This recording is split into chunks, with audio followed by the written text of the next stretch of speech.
Ayo, what's up? Welcome back dito sa ating channel dito sa Bob's TV.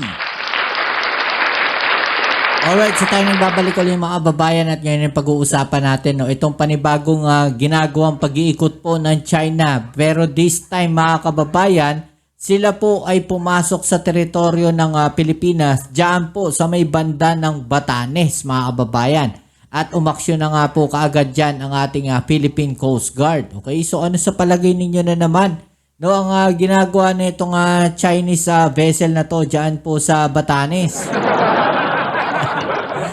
Sinasabi ko sa inyo mga kababayan dapat talaga binibigyan na natin ng leksyon itong mga barko na to ng China na kapag nakikita, nahuhuli o pumapasok po sa mismong territorial waters ng Pilipinas, dapat yan sinasampahan na natin, hinuhuli na natin mga kababayan o di kaya binabangga na natin yung mga barko na yan. Ang hirap kasi dito sa China, mga kababayan, pagka sila ang gumagawa ng kalokohan, para tila baga wala lang sa kanila. Parang natural na sa kanila. 'Di ba? Pero pagka tayo, mga kababayan, ang gumagawa ng mga ganyan, pumupunta lang tayo doon sa ating EEZ. EEZ lang kasi wala nga tayong West Philippine Sea. Sabi ng mga nasa kabilang parlor, mga kababayan, yung mga pro-China dyan, yun na nga. Diba? Pero pagka tayo, mga kababayan, na nagpapatrolya, halos banggain po yung ating mga barko. Diba? Nakikita ninyo kung ano itong mga ginagawa na to ng China, diba? Diyan po sa katubigan ng Pilipinas, Talaga namang binababoy nila tayo, mga kababayan, At talaga namang ginagago nila tayo, Okay, so yan, bago natin umpisahan yan, please don't forget to subscribe, like, share, comment dyan sa comment section. At syempre, lagi nating hinihiling sa mga subscribers natin, followers po dyan. 1 view, 1 like po sana. Maraming salamat sa inyong suporta. Okay, so wag na natin patagalin to mga kababayan. At panoorin natin itong balita na to. Let's go. Inangkambanggain ng barko ng China Coast Guard ang barko nating BRP Cabra na nagbabantay sa West Philippine Sea. Sa kabila ng nangyari, tagumpay na naitaboy ng PCG ang Chinese vessel. Nasa frontline ng balitang yan si Gio Robles. Sa pato, pinasok yung barko nila o pumasok sila sa territorial waters natin mga kababayan. Diyan po malapit sa Zambales. Diba? Tapos sila pa ngayon mga kababayan yung may ganang mangbangga. Diba? Imagine ninyo yung ginagawa na yan ng China, ang kakapal ng mga mukha nila. Pero hindi nagpatinag ang ating Philippine Coast Guard kahit na mas malaki yung mga barko ng China, maliit yung barko ng Pilipinas, Alam naman natin yan. Hindi sila natinag mga kababayan, Distance is 70 yards, sir. 60 yards, sir, distance. Muntik na namang magbanggaan ang mga barko ng China at Philippine Coast Guard malapit sa Capones Island sa Zambales kahapon. Ito mga kababayan, sa atin po yung territorial waters na yan. Okay, so wala po nagpapatrolya dyan. Ngayon, itong barko na to ng China, pumasok po dyan, mga kababayan, at yan nga po yung sinasabi na kung saan, ganyan po yung strategy na ginagawa nitong mga Chinese na to. Ano nga ba yung strategy na yan mga kababayan? Yung strategy po na yan mga kababayan na kung saan pagka wala pong barko na nagpapatrolya doon sa certain area na yon, at wala silang nakikitang tao, pupwestuhan nila yan na matagal at sasabihin nila kanila na yan. Ganun po yung kanilang strategy na ginagawa mga kababayan, di ba? Barko ng China at Philippine Coast Guard malapit sa Capones Island sa Zambales kahapon. Ang China Coast Guard Vessel 3302 sinubukang magmaniobra palapit sa BRP Cabra pero nakaiwas ang ating barko. Ayon sa PCG, 3 araw na nilang itinataboy ang barko ng China matapos pumasok sa ating Exclusive Economic Zone o EEZ. We do not possess any legal authority to patrol within the economic zone. Paulit-ulit nilang niradyohan ang Chinese vessel.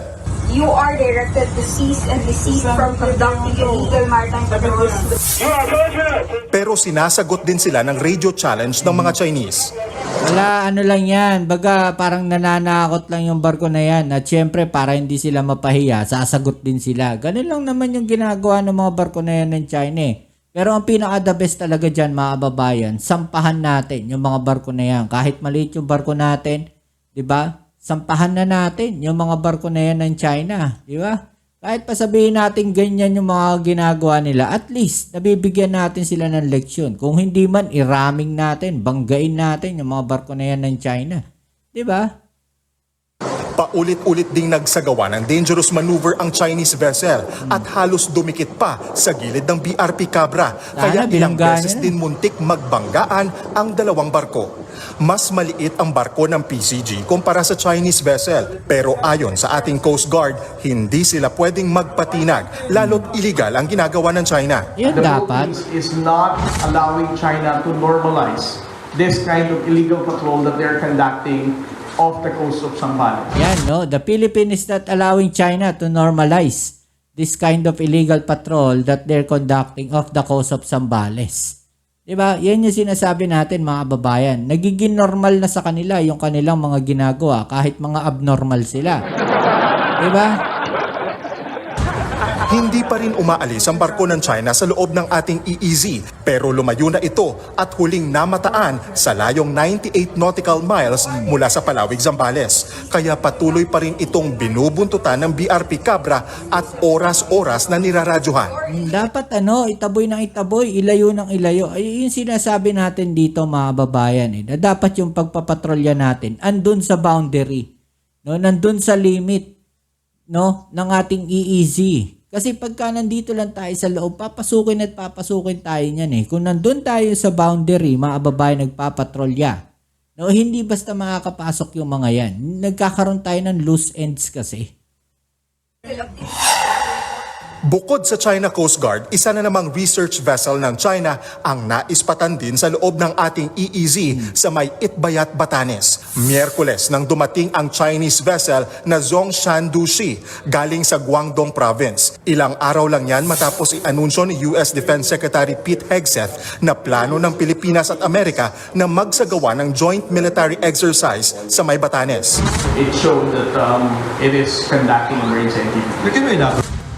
Bukod sa naturang barko na una na ring naispatan sa may Panay at Palawan, ang isa pang Chinese research vessel na naglalayag patungong Indian Ocean noong Webes. Diba? Ito yung barko na to, yung sinasabi ko, mga kababayan, pumasok sa Palawan at Panay. Diba? Yung sinasabi natin dito na dapat itong barko na to, no, hinarang o dapat sinampahan natin. No, hinuli natin, no? At tapos yung barko nila na yan, yun yung gamitin natin laban sa kanila. Pag gamitin natin pang patrol. Diba? Kumpiska natin. No, yung mga patrol na yan, illegal eh. Illegal na pumasok sa atin eh. Diba?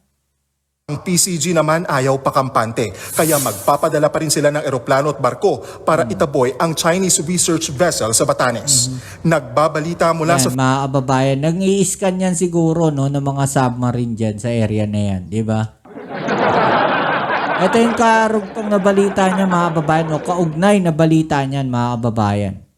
Agad na umaksyon ang Philippine Coast Guard matapos ang ulat na isang marine research vessel ng China ang nadetect sa Batanes. Ang naturang research vessel halos 5 araw na umanong nasa bahagi ng Batanes. Si Bel Custodio sa Sentro ng Balita Live.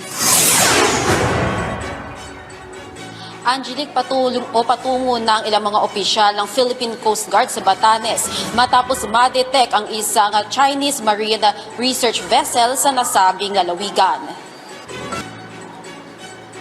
Ito ang larawan ng Chinese marine research vessel na na-detect ng dark vessel detection ng Canadian government. Ipinakita ng PCG ang pare-pareho o magkakatugmang navigation pattern ng Chinese research vessel na Zhongshan Dasui. Halos 5 araw na ang nasabing vessel sa bahagi ng Itbayat, Batanes. Magpapadala na ng aircraft ang PCG at may mandato na rin ang Coast Guard para sa patuloy na radio challenge. Samantala, patuloy na nagsasagawa ng RD Radio Challenge ang Philippine Coast Guard matapos ang dangerous maneuver ng Chinese Coast Guard malapit sa Zambales nitong Sabado. Sa video na inilabas ng PCG, makikita ang delikadong pagmamaniobra ng Chinese Coast Guard Vessel 3302 sa harapan mismo ng BRP Cabra ng Philippine Coast Guard. Naitaboy na papalayo ng PCG ang China vessel ng hanggang 96 to 98 nautical miles mula sa Coast Guard ng Palawig, Zambales kaninang 7 a.m. Nilabag ng barko ng CCG ang Convention on the International Regulations for Preventing Collisions at Sea kung saan pirmado rin ito ng China. What the Chinese Coast Guard is claiming is that they are also carrying out a legitimate maritime operation in which we are challenging it. We are telling them that they do not possess any legal authority to claim such operation. We have to do this in order for the international community to be aware that the Philippines is not allowing China to normalize this kind of illegal patrol that they're conducting off the coast of Zambales.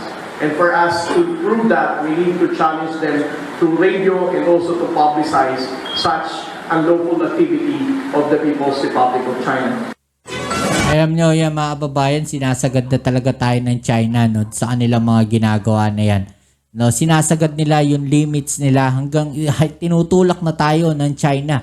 No, hanggang doon, no, sa ating mga shoreline. 'Di ba? Parang ganun yung ginagawa ng China dito mga kababayan. Yung sinasabi nilang 10 dash line na yan, yung kanilang ini-insist na yan, na wala naman talagang basihan. 'Di ba? Yung illegal na yan na kanilang pananakop. Alam nyo, masyado ng garapalan no itong ginagawa na to ng China. Okay, so ano masasabi niyo dyan mga kababayan? I-comment sa ibaba ang inyong mga opinion at atin yung pag-usapan. Alright? So yan, muli maraming salamat sa lahat ng mga patuloy na kasuporta dito sa ating channel. Kita-kits tayo sa ating next video upload. Ito muli ang inyong Kuya Mobs sa Mobs TV. Peace. I'm out.